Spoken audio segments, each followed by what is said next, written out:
Hi. ఈ నెల 9న India Bangladesh జట్ల మధ్య జరగబోతున్నటువంటి టెస్ట్ మ్యాచ్కు కౌంట్ డౌన్ మొదలైపోయింది.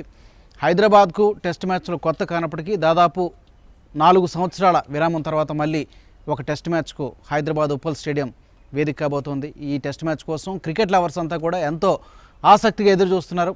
మరి ఈ టెస్ట్ మ్యాచ్లో ఇరు జట్ల విజయావకాశాలు ఏ విధంగా ఉన్నాయి, ఏ జట్టు బలం బలహీనత ఏంటి అనే విషయాల మీద మనం ఇవాళ డిస్కస్ చేయబోతున్నాం, అనలైజ్ చేయబోతున్నాం. దీనికి సంబంధించి మనతో పాటు వీ హ్యావ్ బీసీసీ అంపైర్, అలాగే స్కోరర్ చంద్రశేఖర్ గారు, అలాగే మా స్పోర్ట్స్ ఎడిటర్ కృష్ణారావు గారు కూడా ఉన్నారు. Let's discuss with them.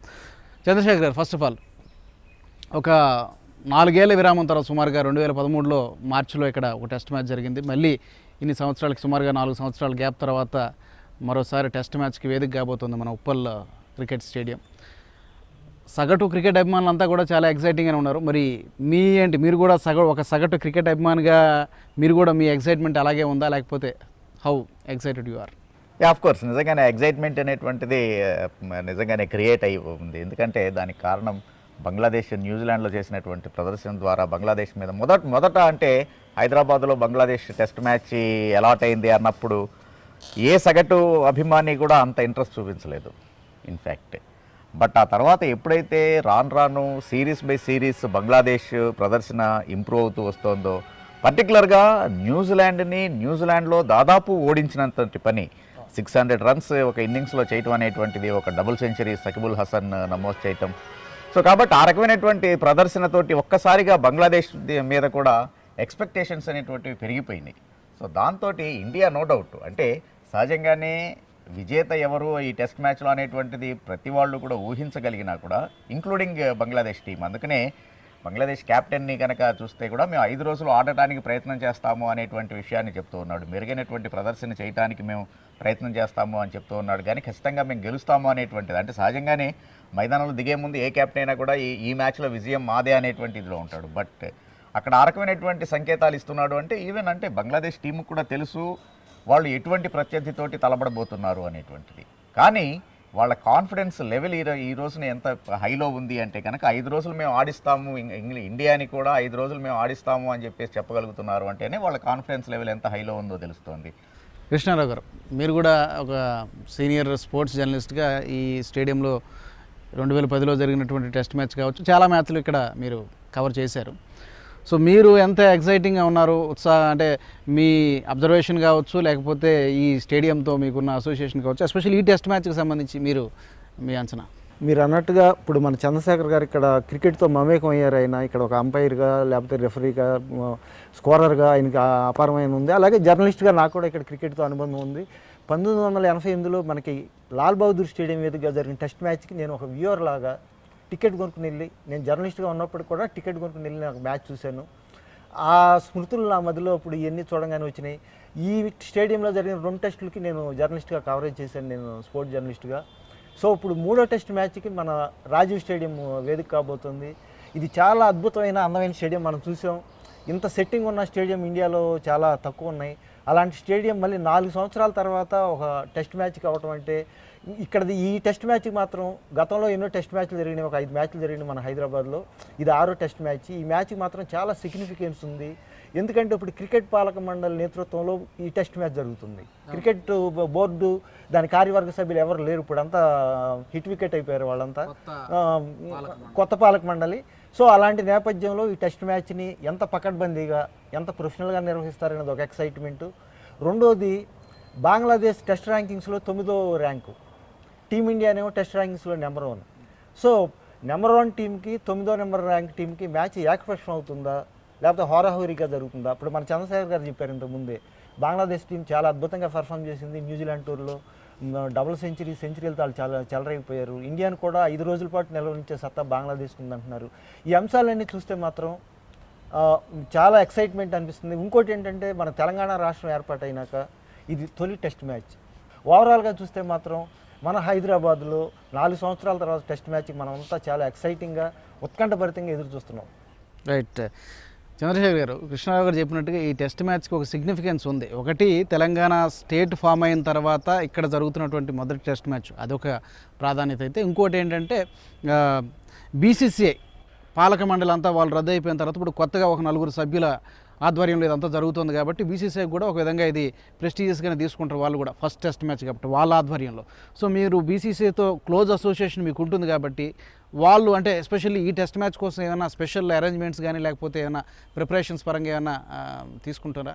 అయితే ఇక్కడ గమనించాల్సినటువంటిది ఏంటంటే ప్రిపరేషన్స్ వాటికి సంబంధించి అంటే ఇప్పుడు ఈ బీసీసీఐ పాలక మండలి ఇదిలో అనేటువంటిది అంటే లోధా కమిటీ సిఫార్సుల తర్వాత ఏర్పడినటువంటి పాలక మండలి అది మొత్తం కూడా అంటే ఆపరేషన్స్ని గమనిస్తూ ఉంటుందే కానీ ఇలాంటి మ్యాచ్ నిర్వహణకు సంబంధించినటువంటి విషయాల్లో మాత్రం ఇప్పటికీ కూడా బీసీసీఐ కమిటీ ఏదైతే ఉందో ఈవెన్ అంటే పిచెస్ కమిటీ అనేటువంటి దాన్ని ఇవన్నీ అంటే ఈ ఇంప్లిమెంటేషన్స్ రాకముందే 5 ఏళ్ల క్రితమే వీటిని రూపొందించడం జరిగింది. ప్రతి చోట కూడా ఒక క్యూరేటర్ అంటే సౌత్ జోన్ ఇన్ఛార్జ్ ఉన్నాడు. మన ఇక్కడ సౌత్ జోన్లో జరుగుతుంది కాబట్టి సౌత్ జోన్ ఇన్ఛార్జి, అలాగనే ఏ జోన్ కా జోన్. సో కాబట్టి ఫస్ట్ అంటే ఇక్కడ ఉండేటువంటి మన ఈ హెచ్సిఏ క్యూరేటర్ కాకుండా అక్కడి నుంచి బీసీసీఐ అపాయింట్ చేసినటువంటి సౌత్ జోన్ ఇన్ఛార్జి క్యూరేటర్ వచ్చి మొట్టమొదటి ఏ రకమైనటువంటి వికెట్ని ఇస్తున్నాము అనేటువంటిది చూడటము, అతని పర్యవేక్షణలో వికెట్ రూపొందించడం, అదంతా కూడా అంటే ప్రతి చోట వికెట్కి సంబంధించి మాత్రం ఒక ట్రాన్స్పరెన్సీని తేవటానికని బీసీసీఐ ఒక 5 ఏళ్ల క్రితమే నడుం కట్టింది. సో అదే ఆధ్వర్యంలో జరుగుతుంది కాబట్టి ఈ విషయంలో అటు ఈ పాలక మండలి ప్రత్యేకంగా చేసేటువంటిది ఏం లేదు. ఎస్ యు ఆర్ రైట్, అంటే అడ్మినిస్ట్రేటివ్ పార్ట్ కావచ్చు లేకపోతే ఫైనాన్షియల్ ఎలకేషన్స్ ఇట్లాంటి వాటిల్లో మాత్రమే ఆ నలుగురు చేసేటువంటి ఇది ఉంటుంది. కానీ వికెట్ రూపకల్పన కావచ్చు, దీనికి సంబంధించినటువంటి అంటే గ్రౌండ్కి సంబంధించింది అంతా కూడా ఇప్పటికీ కూడా పిచెస్ కమిటీ ఆధ్వర్యంలోనే జరుగుతూ ఉంటుంది. బంగ్లాదేశ్ జట్టు చూసుకుంటే ఇక్కడ మన గడ్డ మీద భారత గడ్డ మీద వాళ్ళు ఆడుతున్నటువంటి మొదటి టెస్ట్ మ్యాచ్ అదొకటి. రెండోది మన ఫాము వాళ్ళకి టెస్ట్ మ్యాచ్లో మనకున్నంత అనుభవం కానీ మనకున్నంత ఎక్స్పీరియన్స్డ్ స్క్వాడ్ కానీ వాళ్ళకి లేదు. ఇటువంటి పరిస్థితుల్లో ఎంత మేరకు బంగ్లాదేశ్ జట్టు మనకి పోటీ ఇవ్వగలుగుతుంది, అసలు 5 రోజులు జరుగుతుందా అనేది సగటు క్రికెట్ అభిమానికి వచ్చేటువంటి డౌట్. మీరేమంటారు? బంగ్లాదేశ్కి టెస్ట్ హోదా వచ్చినప్పుడు వాళ్ళ తొలి మ్యాచ్ భారత జట్టుతోనే ఆడారు, టీమిండియాతోనే ఆడారు. ఆ తర్వాత నుంచి బంగ్లాదేశ్ ఇండియా 8 సార్లు తలపడినాయి. 6 సార్లు మనం విజయాలు సాధించాం, 2 మ్యాచ్లు డ్రా అయినాయి. అంటే బంగ్లాదేశ్ మనకు గట్టి పోటీ ఇస్తుంది కానీ విజయం సాధించే అంత స్థాయిలో లేదు. మన వణికిస్తుంది కొన్నిసార్లు, చాలా టఫ్ ఫైట్ ఇవ్వటం. ఒక ఇన్నింగ్స్లో అద్భుతంగా ఆడుతున్నారు, 2 ఇన్నింగ్స్లో తేలిపోవటం. బంగ్లాదేశ్ ఎందుకంటే మీరు అన్నారు పసికోన టెస్ట్ క్రికెట్లో అనుభవ రాహిత్యం, కానీ వాళ్ళకి అనుభవం పెరిగింది. న్యూజిలాండ్, ఆస్ట్రేలియా పెద్ద పెద్ద టీములతో మ్యాచ్లు ఆడటం ఇవన్నీ జరిగితాయి. ఇప్పుడు చంద్రశేఖర్ గారు ఇంతకు ముందు చెప్పారు, మన బంగ్లాదేశ్ చిన్న టీమే 9వ ర్యాంకే అని. ఏమాత్రం అలసత్వం ప్రదర్శించినా, నిర్లక్ష్యం ప్రదర్శించినా మాత్రం షాక్ తప్పదు. అది వాళ్ళ టీంలో చాలా అద్భుతమైన బ్యాట్స్మెన్ ఉన్నారు.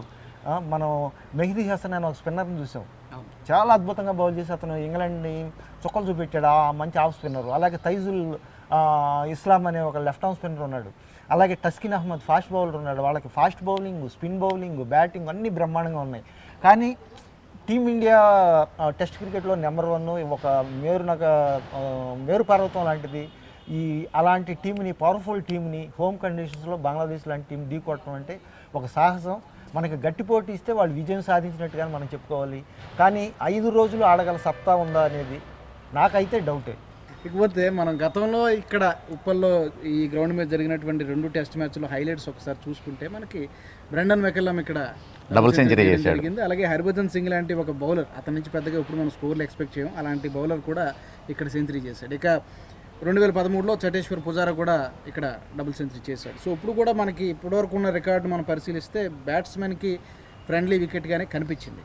సో ఈ 4 సంవత్సరాల వ్యవధిలో, ఈ విరామంలో మళ్ళీ పెద్ద డ్రాస్టిక్ చేంజెస్ ఉంటాయని మనం అనుకోవచ్చా, లేకపోతే యథావిధిగానే బ్యాట్స్మెన్లు సెంచరీలు, డబుల్ సెంచరీలు చేసేటువంటి అవకాశం ఉందని అనుకోవచ్చు? అభిమానులు ఏమి ఎక్స్పెక్ట్ చేయొచ్చు ఈసారి? ఆ యాంగిల్ ఆలోచిస్తే డెఫినెట్గానే ఇప్పుడు మొట్టమొదటి వికెట్ వేసినప్పటికీ ఆ తర్వాత మళ్ళీ ఒక 2 years బ్యాక్ మళ్ళీ రీలే చేయటం అనేటువంటిది జరిగింది. సో కాబట్టి పిచ్ సహజంగానే తన యొక్క సహసిద్ధమైనటువంటి దాన్ని, స్వభావాన్ని మార్చుకున్నటువంటి పరిస్థితి ఉంది. గమనించాల్సినటువంటిది ఈ సీజన్లో బీసీసీఐ ఎప్పుడైతే డొమెస్టిక్ సీజన్ని, రంజీ ట్రోఫీ సీజన్ని న్యూట్రల్ వెన్యూస్కి తీసుకుని వచ్చిందో ఇక్కడ 3 అవుట్ రైట్ రిజల్ట్స్ రావడం అనేది కూడా మనం గుర్తుపెట్టుకోవాల్సినటువంటిది. సో కాబట్టి అంటే అటు బ్యాట్స్మెన్కి, బౌలర్కి ఇద్దరికీ కూడా ఈక్వల్ ఆపర్చునిటీస్ ఇస్తున్నటువంటిది. మీరు అన్నట్టుగా ఒకప్పుడు అటు బ్రాండన్ మెకలమ్ డబుల్ సెంచరీ చేయడం అనేటువంటిది పెద్ద ఆశ్చర్యం కాకపోయినా కూడా హర్భజన్ సింగ్ లాంటి వాడు సెంచరీ చేయడం అనేటువంటిది డెఫినెట్గా ఆశ్చర్యాన్ని కలిగించేటువంటి విషయం. తర్వాత ఎప్పుడూ కూడా ట్రెడిషనల్గా కూడా ఉప్పల్ వికెట్ మొదటి సెషన్ బౌలర్ ఫ్రెండ్లీగా ఉంటుంది. ఆ సెషన్ని కనుక నిలబడేట్లయితే ఆ తర్వాత ఇప్పుడు కూడా అది బ్యాట్స్మెన్ ఫ్రెండ్లీగా వికెట్గా టర్న్ అవుతూ ఉంటుంది. సో కాబట్టి ఇద్దరికీ కూడా వాళ్ళ యొక్క సరైనటువంటి అంటే మనసు పెట్టి ఆడితే కనుక ఈ వికెట్ సరైనటువంటి ఫలితాన్ని ఇస్తుంది, ఇద్దరికీ బ్యాట్స్మెన్కి బౌలర్కి కూడా అనుకూలంగా ఉంటుంది అనేటువంటిది నిరూపణ అయింది. సో అదే రకమైనటువంటి పరిస్థితి ఇప్పుడు కూడా ఉంటుంది అనుకోవచ్చు మనం. చంద్రశేఖర్ గారు, ఈ టెస్ట్ మ్యాచ్కి సంబంధించి టాస్ ఎంతవరకు కీలకం? ఆఫ్ కోర్స్, అంటే మనం వికెట్ని పరిగణలోకి తీసుకుంటూ ఉన్నాం, స్పోర్టివ్ వికెట్ ఉంటుంది అని చెప్పేసి అనుకుంటూ ఉన్నాం మనం. ప్లస్ అది కాక మనం గమనించాల్సినటువంటిది ఈవెన్ యాక్చువల్గా ఐపీఎల్ పార్టీల్లో కూడా మన ఉప్పల్ వికెట్ ఆల్ ఇండియాలోనే నెంబర్ 1 వికెట్గా అవార్డు కూడా తీసుకున్నటువంటిది. సో కాబట్టి అటువంటి పిచ్ అంటే ప్లస్ ఐపీఎల్లో పార్టిసిపేట్ చేసినటువంటి ప్రతి ప్లేయరు కూడా ఈ వికెట్ మీద ఇంక్లూడింగ్ గవాస్కర్. సో కాబట్టి అంటే గవాస్కర్ లాంటి ఒక వికెట్ని పర్ఫెక్ట్గా రీడ్ చేయగలిగినటువంటి వ్యక్తి కూడా ఈ వికెట్ గురించి చాలా స్పోర్టివ్ వికెట్, మొత్తం అటు బ్యాట్స్మెన్కి బౌలర్కి కూడా బ్యాలెన్స్ ఇచ్చేటువంటి వికెట్ అనేటువంటి చెప్పేటువంటి సందర్భంలో టాస్ పెద్ద ఇంపార్టెంట్ రోల్ ప్లే చేసేటువంటి అవకాశం లేదు. బట్ జనరల్గానే టాస్ గెలిచినటువంటి టీం ఎప్పుడు కూడా మొట్టమొదట బ్యాటింగ్ చేయడానికి ప్రయత్నం చేస్తూ ఉంటుంది. ఎందుకంటే మనం చెప్పుకున్నాం మొదటి ఒక సెషన్ మాత్రమే ఇది అటు పేసర్స్కి అనుకూలిస్తూ ఉంటుంది, ఆ తర్వాత డెఫినెట్గానే బ్యాట్స్మెన్ ఫ్రెండ్లీగా తయారవుతుంది. కాబట్టి ఐ డోంట్ థింక్ అంటే కంప్లీట్ ఇదే ఒక స్పిన్నింగ్ ట్రాక్ లేకపోతే కనుక బౌలర్లు మీడియం పేసర్లకి హెల్ప్ చేసేటువంటి ట్రాక్ అనేటువంటి, అంటే ఇప్పుడు మైసూర్ లాంటి వికెట్ ఉంది, లేకపోతే ధర్మశాల లాంటిది, లేకపోతే ఈవెన్ మొహాలీ లాంటి వికెట్. మొహాలీ కూడా సౌత్ ఆఫ్రికా తోటి ఆ యొక్క ట్రెడిషన్ని మార్చేసుకుంది సౌత్ ఆఫ్రికా టెస్ట్ మ్యాచ్లో. ఏ కెప్టెన్కి కూడా టాస్ టెన్షన్ అనేటువంటిది ఉండకుండా చేసేటువంటి వికెట్ ఇది. బట్ జనరల్గానే టాస్ గెలిచినటువంటి కెప్టెన్ మొట్టమొదట బ్యాటింగ్ చేయడానికే ప్రయత్నం చేస్తాడు. పోతే మనకి ఓపెనర్లు చాలా ఆప్షన్స్ అయితే మనకు కనబడుతున్నాయి. కేఎల్ రాహుల్, మురళీ విజయ్, చతేశ్వర్ పుజారా అన్నీ మంచి ఆప్షన్స్. కోర్స్ అజింక్య రహానే కూడా ఓపెనింగ్ చేయగలిగేటువంటి కెపాసిటీ ఉన్నటువంటి బ్యాట్స్మెన్. సో ఇప్పుడున్నటువంటి ఈ గ్రౌండ్కి సంబంధించి ఎవరు చేస్తే బాగుంటుంది, ఎవరిని దింపే అవకాశాలు ఉన్నాయి? ఆఫ్ కోర్స్ దీంట్లో యాక్చువల్గా అభినవ్ ముకుంద్ని కూడా ఓపెనర్గా ఒక స్లాట్లో రిజర్వ్లో తీసుకొని వచ్చారు. ఈ చెప్పినటువంటి పేర్లలో ముకుంద్ పేరు కూడా ఇంక్లూడ్ అయ్యింది. బట్ రెగ్యులర్ ఓపెనర్స్ ఈవెన్ యాక్చువల్గా ఇండియా ఇప్పుడు టెస్ట్ నెంబర్ 1 అయింది, లేకపోతే కనుక అంటే ఇండియాని డౌన్ ద లైన్ మనం ఒక 10 ఏళ్ల క్రితం చూసినటువంటి దానికి ఆ తర్వాత ఇప్పుడున్నటువంటి Indian team performance in all formats for that matter, దానికి ప్రత్యేకమైనటువంటి కారణం ఏంటంటే ఎప్పుడైతే కనుక గ్యారీ వచ్చాడో, గ్యారీ క్రిస్టన్, ఆ తర్వాత అసలు ఇండియన్ టీం యొక్క స్వరూపం మొత్తం మారిపోయింది.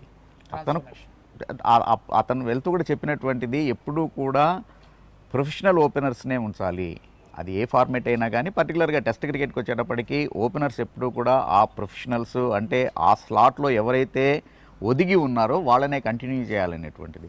సో ఆ యాంగిల్లో చూసినప్పుడు డెఫినెట్గా రాహుల్ అండ్ మురళీ విజయ్ ఆప్షన్ మాత్రమే మనకు కనబడుతోంది. అభినవ్ ముకుంద్ని ఒక రిజర్వ్గా తీసుకున్నారే కానీ I don't think he will get a place in the 11. So కాబట్టి 11లో చోటు వస్తుందని నేను అనుకోవట్లేదు. మనం బంగ్లాదేశ్తో జరుగుతున్న ఈ చారిత్రాత్మక టెస్ట్ మ్యాచ్, ఎందుకంటే భారత గడ్డ మీద బంగ్లాదేశ్కి ఇదే తొలి టెస్ట్. ఈ మ్యాచ్ కోసం టీమిండియా సెలెక్టర్లు భారత జట్టుని ఎంపిక చేసిన తీరు చూస్తుంటే చిన్న పావునైనా పెద్ద కర్రతోనే కొట్టాలి.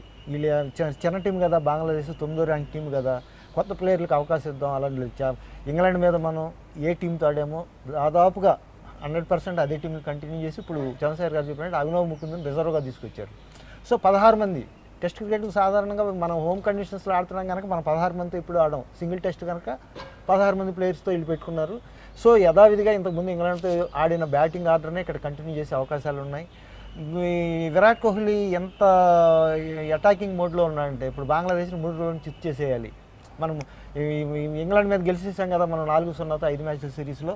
బంగ్లాదేశ్ మనకేమి పోటీ ఇవ్వగలదు, ఇండియా సరికేంటో చూపెట్టాలి, నెంబర్ 1 టీం లాగా ఆడాలి. అలాంటి ఇంటెన్సిటీ టీమిండియాలో కనపడుతుంది. ఇలాంటి పరిస్థితుల్లో వాళ్ళు ఏమి రాజీ తీసుకుని కొత్త ప్రయోగాలు ఏం చేసేది లేదు.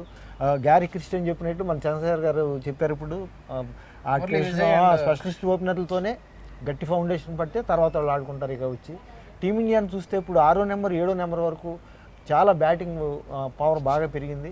ఒక విధంగా చెప్పాలంటే ఇది బంగ్లాదేశ్ బౌలర్ల సత్తాకు సవాలు. ఇండియాకి ఇప్పుడు కూడా స్పిన్నే ప్రధాన అస్త్రం. ఈ గ్రౌండే కాదు, ఓవరాల్గా మన కాంటినెంట్లో మన కంట్రీలో ఎక్కడ చూసుకున్నా కూడా మన బలం స్పిన్. అలాంటి ఇప్పుడు మనకి అందుబాటులో ఉన్న స్పిన్నర్లు తీసుకుంటే 4 స్పిన్నర్లు అందుబాటులో ఉన్నారు. Main Ashwin is back and Jadeja also back. వాళ్ళిద్దరు అలాగూ ఉండనే ఉంటారు. వాళ్ళతో పాటుగా జయంత్ యాదవ్ ఉన్నాడు, అమిత్ మిశ్రా ఉన్నాడు. సో ఈ 4లో ఎంతమంది స్పిన్నర్లు ఓవరాల్గా అవసరం పడతారు ఈ మ్యాచ్కి సంబంధించి ఫైనల్ 11లో ఎవరికి ఛాన్స్? వీళ్ళిద్దరు కాకుండా ఎలాగో ఉంటారు, వీళ్ళిద్దరితో కాకుండా జయంత్ యాదవ్ వర్సెస్ అమిత్ మిశ్రా. ఇప్పుడు టీంలో ఉన్నటువంటి చూస్తే కనుక ఒక పరుగు కోసం పరుగు ఆపటం కోసం ఎంత ప్రయత్నం చేస్తున్నారు అనేటువంటిది మనం ఫీల్డింగ్ స్టాండర్డ్స్ ఎంత పెరిగినాయి అనేటువంటిది చూస్తూ ఉన్నాం. సో కాబట్టి అలాంటి యాంగిల్లో డెఫినెట్గా జయంత్ యాదవ్ లాంటి ఒక బెటర్ పెర్ఫార్మర్ అటు ఫీల్డ్లో కావచ్చు, లేకపోతే బ్యాటింగ్ పరంగా కావచ్చు, బౌలింగ్లో కూడా. సో కాబట్టి ఈ 3 డిపార్ట్మెంట్స్లోనూ కూడా మిశ్రా కన్నా కూడా డెఫినెట్గా కనీసం ఒక 10% ఎక్స్ట్రా ఎఫర్ట్స్ ఉన్నటువంటి వ్యక్తి, ఎక్స్ట్రా టాలెంట్ ఉన్నటువంటి వ్యక్తి. కాబట్టి జయంత్ యాదవ్నే తుది జట్టులో తీసుకునేటువంటి అవకాశం ఉంది. కృష్ణరావు గారు, మన పేస్ అటాక్ చూసుకుంటే ఇప్పుడు అందుబాటులో ఉన్న వాళ్ళలో ఉమేష్ యాదవ్ ఉన్నాడు, ఇషాంత్ శర్మ ఉన్నాడు, అండ్ అగైన్ భువి షమీ గాయం కారణంగా లేనట్టుగా ఉన్నాడు. సో వీళ్ళ ముగ్గురులో ఖచ్చితంగా ఎదురుంటారు. సో మీ ఆప్షన్ ఎలా ఉందంటారు మన attack, face attack? Indian test cricket earlier days చూస్తే పేస్ బౌలర్లు అంటే బంతి అరగదీయటానికి మాత్రమే బౌలర్లు అని 4-5 ఓవర్లు వేయించడం, నెక్స్ట్ స్పిన్నర్లు దించే సాంప్రదాయం ఉంది. కానీ ఇప్పుడు విరాట్ కోహ్లీ వచ్చినాక స్ట్రైట్ అవే కొత్త బంతితోనే బౌల్ చేయటం, బ్యాట్స్మెన్ అవతల వీక్నెస్ ఉంటే దాన్ని ఎక్స్ప్లాయిట్ చేయడానికి ఇవన్నీ చేస్తున్నారు. సో ఇలాంటి నేపథ్యంలో ఇద్దరు పేస్ బౌలర్లే ఫ్యాన్సీ అనుకోవచ్చు మనకు ఉప్పల్ స్టేడియం వికెట్లో. ఇప్పుడు ఇందాక చంద్రశేఖర్ గారు చెప్పారు, ఆయనకి ఈ స్టేడియము ఈ పిచ్తో చాలా అనుబంధం ఉంది, ఇక్కడ వికెట్ ఎలా బిహేవ్ చేస్తుంది అనేది కూడా సంపూర్ణ అవగాహన చంద్రశేఖర్ గారికి ఉంది. ఆయన చెప్పిన మాటలను బట్టి మనం చూస్తే కనుక మొదటి రోజు ఆటలో మొదటి సెషన్లో పేస్ బౌలర్లకి ఫుల్ చేతి నిండా పని, ఆ తర్వాత నుంచి స్పిన్నర్లదే ఇది. కనుక ఇక్కడ ఏంటంటే మనకి ఇండియా 3 స్పిన్నర్లు లేదంటే 4వ స్పిన్ ఆప్షన్ కూడా అంటే ఆల్రౌండర్ రూపంలో తీసుకుని ఇప్పుడు మనకి రవీంద్ర జడేజా, రవిచంద్రన్ అశ్విన్, అలాగే జయంత్ యాదవ్, మురళీ విజయ్ లాంటి వాళ్ళతో కూడా పార్ట్ టైం ఆఫ్ స్పిన్ దించే అవకాశాలు ఉన్నాయి. సో ఫుల్ ఆఫ్ రన్స్ ఉన్న వికెట్ మీద పేస్ బౌలర్ల కంటే కూడా బెటర్ ఆప్షన్ స్పిన్ బౌలర్లే. బంగ్లాదేశ్ టీం గురించి కనుక మనకు డిస్కస్ చేసుకుంటే మీరు అన్నట్టుగా బంగ్లాదేశ్ టీము అగ్రశ్రేణి జట్లకి షాక్ ఇచ్చినటువంటి సందర్భాలు, ఎస్పెషల్లీ వన్డే ఫార్మేట్లో, టెస్ట్ క్రికెట్లో కాకపోయినప్పటికీ కూడా, అయినప్పటికీ కూడా మనం తక్కువ అంచనా వేయడానికి వీల్లేదు. ఆ జట్టులో మనకి కీ ప్లేయర్లు అనుకోదగ్గ వాళ్ళు ఎవరి నుంచి మనం మంచి పర్ఫార్మెన్సెస్ ఎక్స్పెక్ట్ చేయొచ్చు? షాకిబుల్ హసన్ లాంటి వాళ్ళు ఉన్నారు, ఇమ్రుల్ కేఎస్, అలాగే వాళ్ళ ముష్ఫికర్ రహీం కావచ్చు. సో మీ అనాలిసిస్? ఒక రకంగా బంగ్లాదేశ్ అంటే బరిలోకి దిక్కముందే కొంచెం హ్యాండిక్యాప్ అయిపోయింది ముస్తఫిజుర్ లేకపోవటం వల్ల. అదర్వైజ్ లేకపోతే కనుక అతను ఇండియన్ని అంటే వన్డే ఫార్మేట్లో ఏ రకంగా మనని చెమటలు పట్టించాడు అనేటువంటిది మనము చూసినటువంటిది. సో కాబట్టి ఎప్పుడైతే ముస్తఫిజుర్ లేడు, డెఫినెట్గానే కొంత బౌలింగ్ అటాక్ అనేటువంటిది వీక్ అయ్యేటువంటిది ఉంది. బట్ దాన్ని కవర్ చేసుకునేందుకని వాళ్ళకి సౌమ్య సర్కార్ కావచ్చు, లేకపోతే సకిబుల్ హసన్ లాంటి ఒక మంచి లెఫ్ట్ హ్యాండెడ్ బ్యాట్, అలాగే లెఫ్ట్ ఆర్మ్ స్పిన్నర్, ఆల్రౌండర్ అనుభవం ఉన్నటువంటి వ్యక్తి. అలాగే ముస్తఫికర్ని కూడా మనం ఇప్పుడు తక్కువ అంచనా వేసేటువంటి పరిస్థితి లేదు. సో ఈ యాంగిల్లో డెఫినెట్గా వాళ్ళ బ్యాటింగ్ లైనప్ కూడా డెప్త్గానే ఉంది. కొంచెం బౌలింగ్ అంటే పర్టికులర్గా పేస్ అటాక్ కొంచెం వీక్ అయిందని చెప్పేసి అనుకోవచ్చు.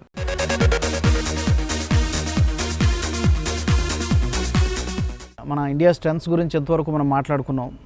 ఓపెనింగ్ పేర్ కావచ్చు, స్పిన్ అటాక్ కావచ్చు, పేస్ అటాక్ మాట్లాడుకున్నాం, మిడిల్ ఆర్డర్ స్ట్రాంగ్గా ఉంది, హోమ్ అడ్వాంటేజ్ అంతా బాగానే ఉంది. ఇందాక కృష్ణారావు గారు చెప్పినట్టుగా కోహ్లీ ఇప్పుడున్నటువంటి దూకుడు కావచ్చు, టీమిండియా ఇప్పుడున్నటువంటి దూకుడు కావచ్చు ఎలా ఉందంటే మ్యాచ్ని మనం 3 రోజుల్లో ఫినిష్ చేసేసేయాలి అని. అంటే ఒక్కోసారి ఏమవుతుందంటే వరుస విజయాలు సాధిస్తున్నప్పుడు ఎక్కడో చోట కాస్త రిలాక్స్ అవ్వడం కావచ్చు, లేకపోతే ఓవర్ కాన్ఫిడెన్స్ ఒక్కోసారి జరుగుతూ ఉంటాయి. అలాంటి డిసడ్వాంటేజెస్ ఏమన్నా జరిగేటువంటి అవకాశాలు ఏ మేరకు తక్కువగానే ఉంటాయి. బట్ మీ అంచనా? ఆఫ్ కోర్స్ అలాంటి యాంగిల్లో మనం ఆలోచించాల్సినటువంటి అవసరం ఇప్పుడు ఈ టెస్ట్ తోటి కనబడటం లేదు. ఒకటి, వాళ్ళకి ఇండియా లాంటి జట్టుతోటి ఆడితే చాలు, మనకి 5 రోజులు ఆడి పోటీ ఇస్తే చాలు అనేటువంటి దాంతో దిగేటువంటి జట్టుతోటి, ప్లస్ ఇప్పుడు ఇండియన్ టీం ఉన్నటువంటి ఫామ్ని దృష్టిలో పెట్టుకున్నా కూడా కోహ్లీ యొక్క దూకుడు ఒక్కొక్కసారి చెడు చేస్తుంది అనుకున్నా కూడా ప్రస్తుతానికి ఆ కోహ్లీ యొక్క దూకుడు ఇండియాకి చాలా వరంగానే పరిగణించింది, వరంగానే ఉపయోగపడుతూ ఉంది. సో కాబట్టి ఆ యాంగిల్లో ఆ విన్నింగ్ స్ట్రీక్ని తప్పించాలి అనేటువంటి దాన్ని ఇండియా చూస్తుంది అనుకోవట్లేదు. కాబట్టి ఓవర్ కాన్ఫిడెన్స్ తోటి దిగుతుంది, ప్రత్యర్థిని ఏదో తక్కువ అంచనా వేసుకుని దిగుతుంది అనేటువంటిది. అంటే ఆలోచిస్తే కనుక ఓవరాల్గా ఇండియా యొక్క బలాలేంటి, బలహీనతలు ఏంటి అనేటువంటి పాయింట్లు ఆలోచించేట్లయితే కనుక బలహీనతల గురించి చెప్పుకునేందుకు ఏమీ కనబడటం లేదు. థర్డ్ డే, ఫోర్త్ డేకి వచ్చేసరికి వికెట్ బిహేవియర్ ఎలా ఉంటుంది ఉప్పల్లో? పెద్ద తేడా ఏమీ ఉండేటువంటి ఇది లేదు నాకున్నటువంటి ఎక్స్పీరియన్స్ తోటి. ఎందుకంటే లక్కీగా ఈ వికెట్ మీద ఇనాగరల్ మ్యాచ్ ఎంపైరింగ్ చేసింది నేనే. ఈవెన్ యాక్చువల్గా ధోని ఇండియన్ టీం కెప్టెన్గా అనౌన్స్ చేయకముందు అతను ఆడినటువంటి చిట్ట చివరి మ్యాచ్కి ఎంపైరింగ్ నేనే చేశాను నేను. సో కాబట్టి మొత్తం మీద అంటే ఈ వికెట్ రైట్ ఫ్రమ్ డే 1 నుంచి కూడా నాకు పూర్తి అవగాహన ఉన్నటువంటిది ఇది. దీని మీద మనం ఎక్కువ పగుళ్ళని మార్పులు అంటే అన్ఈవెన్ బౌన్స్ లాంటివి, లేకపోతే కనుక అనుకోకుండా బ్యాట్స్మెన్ని భయపెట్టేటువంటి పగుళ్ళ లాంటివి రావటం అనేటువంటిది కేవలం మీడియం పేసర్ యొక్క ఫుట్ ప్రింట్స్ తోటి వచ్చేటువంటి పగుళ్ళు, ఆ రకమైనటువంటి మార్క్సే తప్ప బై నేచర్ వికెట్ తనంతట తను డిటేరియరేట్ అవుతూ ఇచ్చేటువంటి పగుళ్ళు లాంటివి కానీ అలాంటివి ఎప్పుడు కూడా ఈ వికెట్ మీద ఉండవు. కాబట్టి మొదటి రోజు మీకు మొదటి సెషన్లో ఏ రకంగా వికెట్ ఉందో ఈవెన్ డెఫినెట్గా 4th డే దాకా కూడా అదే రకమైనటువంటి వికెట్ని, అదే రకమైనటువంటి నేచర్ని క్యారీ చేసేటువంటిది. సహజంగానే ఏ వికెట్ మీదైనా కూడా 5వ రోజుకి వచ్చేటప్పటికి మీరు ప్రపంచంలో ఎక్కడికి వెళ్ళినా కూడా మార్పు అనేటువంటిది కనబడుతుంది. గమనించాల్సినటువంటిది ఒక రకంగా శీతాకాలం అయినా కూడా ఇప్పటికే ఎండల ప్రభావం అనేటువంటిది కనబడుతుంది. సో కాబట్టి సహజంగానే వచ్చేటువంటి దానివల్ల అండర్నీత్లో అంటే ఒక 2 అడుగుల లోపల ఉండేటువంటి మాయిశ్చర్ కూడా మొత్తం ఎలాపరేట్ అయిపోయేటువంటి డ్రై అయిపోయేటువంటి అవకాశం ఉంటుంది. కాబట్టి 5th డే డెఫినెట్గానే there will be a turner. Otherwise 4 రోజులు కూడా మొదటి రోజు ఎలా ఉందో మీకు ఈ వికెట్ని చూస్తే మనం ఇక్కడి నుంచి కూడా చెప్పొచ్చు. ఈవెన్ నాకున్నటువంటి ఎక్స్పీరియన్స్ తోటి 4వ రోజు కూడా అదే రకమైనటువంటి బిహేవియర్ని కలిగి ఉంటుంది. కృష్ణారావు గారు, బలాబలాలు ఇప్పటివరకు మనం మాట్లాడుకుంటే చంద్రశేఖర్ గారు చెప్తున్నారు ఇండియాకి అయితే అసలు బలహీనతలు అయితే నాకేం కనిపించట్లేదని చెప్పారు. మనం బంగ్లాదేశ్ జట్టు గురించి కూడా మనం మాట్లాడుకున్నాం, వాళ్ళ తాలూకా పాజిటివ్ సైడ్ కూడా మాట్లాడుకున్నాం. మీ ఎక్స్పీరియన్స్తో మీరు ఏం చెప్తారు? బంగ్లాదేశ్కి బలహీనతలు, డిసడ్వాంటేజెస్ ఏమేమి ఉన్నాయి, ఇండియాకి సంబంధించి కూడా మీరు చెప్పొచ్చు. ఈ టెస్ట్ మ్యాచ్ ఆస్ట్రేలియాతో జరిగే సిరీస్కి వార్మప్ మ్యాచ్ లాంటిది టీమిండియాకి. ఇప్పుడు వరకు హోమ్ కండిషన్స్లో మనం ఇంతకుముందు సిరీస్లో ఆడుతూ వచ్చాం, న్యూజిలాండ్తో, సౌత్ ఆఫ్రికాతో, మన ఇంగ్లాండ్తో, ఇవన్నీ. సో మనం ఎక్కడికో వేరే కాంటినెంట్కో వేరే అవుట్ ఆఫ్ కంట్రీ వెళ్ళి ఎక్కడ మ్యాచ్లు ఆడింది లేదు. కానీ న్యూజిలాండ్ కండిషన్స్లో అక్కడ కోల్డ్ కండిషన్స్లో ఆడొచ్చింది బంగ్లాదేశ్. ఇక్కడ మన సబ్ కాంటినెంట్ కండిషన్స్లో ఇప్పుడు ఆడబోతుంది. బంగ్లాదేశ్ బలహీనంగా ఉండటం, 9వ ర్యాంక్ ఉండటం అనేది ఒక ఫీలింగ్ కూడా టీమిండియాకు ఒక అదనపు బలం. ఇప్పుడు వరకు టీమిండియా చాలా స్ట్రాంగ్గా ఉంది, చంద్రశేఖర్ గారు చెప్పినట్టు బలహీనతలు ఏమీ లేవు. సో ఇదొక అదనపు బలంగా మనం చెప్పుకోవాలి. రేపు ఆస్ట్రేలియా లాంటి పవర్ఫుల్ టీంతో, ఆ రిజువినేటెడ్ టీంతో ఫైట్ చేయబోయే ముందు టీమిండియాకి ఒక సన్నాహక టెస్ట్ మ్యాచ్ ఇది. ఇంకొకటి ఏంటంటే టెస్ట్ క్రికెట్ అంటే ది సెషన్స్, పార్ట్నర్షిప్స్, ఫాస్ట్ బౌలర్లు కూడా పార్ట్నర్లుగా అటు ఇటు ఆ ఎండ్ వేయటం, అలాగే బ్యాట్స్మెన్ పార్ట్నర్షిప్తో రావటం, ఇవన్నీ కూడా ఏ టీం అయితే సమర్థవంతంగా వాటిని కంటిన్యూ చేయగలదో, కొనసాగించగలదో వాళ్ళకే అడ్వాంటేజ్ ఉంటుంది. బంగ్లాదేశ్ భారత్ని ఎంత వణికిస్తుంది అనేదే కానీ ఫలితం మాత్రం ఎండ్ రిజల్ట్ అందరికీ తెలిసిందే ఇది. కానీ బంగ్లాదేశ్ ఏ మేరకు పోటీ ఇవ్వగలదు, 5 రోజుల వరకు నిలుస్తుందా? చంద్రశేఖర్ గారు అన్నట్టు ఇక్కడ వికెట్ కూడా వాళ్ళని 5వ రోజు వరకు నిలబెట్టే అవకాశాలు ఉన్నాయి. అదే జరగాలని మనం కోరుకుందాం. ఎందుకంటే అభిమానులు 5 రోజులు క్రికెట్ కోసం మనీ పే చేసి క్రికెట్ చూడాలనుకుంటారు. 3 రోజుల్లోనే మ్యాచ్ ముగియాలి, ఇండియా 1-sidedగా గెలవాలని ఎవరు కోరుకోరు. చాలా మజాగా ఎక్సైటింగ్ ఉండే టెస్ట్ మ్యాచ్ ఇక్కడ జరగాలని నేనైతే ఆశిస్తున్నాను. అభిమానులు, ప్రేక్షకుల యొక్క ప్రస్తావన వచ్చింది కాబట్టి మనం క్రౌడ్ని ఇప్పుడు కూడా ఎక్కడైనా మనం వన్డేలో T20 క్రికెట్తో కంపేర్ చేసుకున్నప్పుడు మనం ఆ స్థాయి క్రౌడ్ని మనం ఎక్స్పెక్ట్ చేయలేం. ఎక్కడ మన దేశంలోనే కాదు, ఇది విదేశాల్లోనైనా కూడా. ఆన్ అండ్ యావరేజ్ క్రౌడ్ మీకు బాగా క్లోజ్గా అబ్జర్వ్ చేస్తుంటారు కాబట్టి ఎంత క్రౌడ్ పెర్ డే మామూలుగా వచ్చే అవకాశం ఉందంటారు సుమారుగా? అంటే అఫ్ కోర్స్ బట్ నా ఎక్స్పెక్టేషన్ అయితే కనుక 18,000 to 20,000 క్రౌడ్ వచ్చేటువంటి అవకాశం ఉంది. డెఫినెట్గా ఇది చేయటము ఓవరాల్గానే ఇప్పుడు అంటే అఫ్ కోర్స్ ఐపీఎల్ మ్యాచ్లు కనుక చూసేట్లయితే 40 నేనే అనౌన్స్ చేస్తూ ఉంటాను నేను, crowd today attendance in the stadium అనేటువంటిది. సో ఆ యాంగిల్లో ఇప్పుడు 40+ అది అంత ఉండకపోవచ్చు, బట్ డెఫినెట్గా ఒక 20,000 క్రౌడ్ వచ్చేటువంటి అవకాశం అయితే ఉంది. 50% స్టేడియం నిండేటువంటి అవకాశం ఉంది. రైట్, కృష్ణారావు గారు అలాగే Chandrasekhar garu, thank you very much for joining us. ప్రతి భారతీయుడు కోరుకునే విధంగా మనం కూడా కోరుకుందాం ఈ టెస్ట్ మ్యాచ్లో ఒక మంచి ఇంట్రెస్టింగ్ క్రికెట్, రసవత్తరమైనటువంటి క్రికెట్ అయితే ఆస్వాదించే అవకాశం కలగాలని చెప్పి మనం కోరుకుందాం. ఇండియా ఖచ్చితంగా గెలుస్తుందని నేను కూడా ఆశిస్తున్నాను. Thank you very much for joining us.